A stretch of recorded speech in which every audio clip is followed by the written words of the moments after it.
নতুন ধারাবাহিকে কামব্যাকের আগেই গুরুতর অসুস্থ ইন্দ্রাশিস রায়।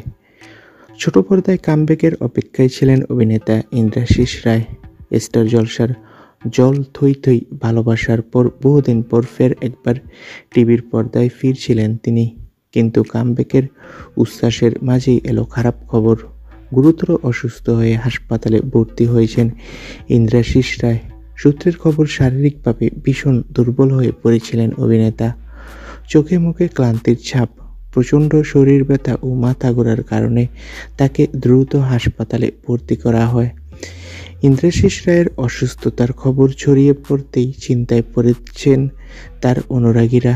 তিনি শীঘ্রই সুস্থ হয়ে যেন আবার ক্যামেরার সামনে ফিরতে পারেন, এই প্রার্থনায় রয়েছেন সবাই। তো বন্ধুরা, তোমরা সবাই ইন্দ্রাশিসের জন্য প্রার্থনা করো, সে যাতে দ্রুত সুস্থ হয়ে আবারও আমাদের নতুন নতুন ভালো কাজ উপহার দিতে পারে। তোমরা কে কে ইন্দ্রাশিসের ভক্ত কমেন্ট বক্সে জানিয়ে দাও। ভিডিওটি দেখার জন্য সকলকে অসংখ্য ধন্যবাদ।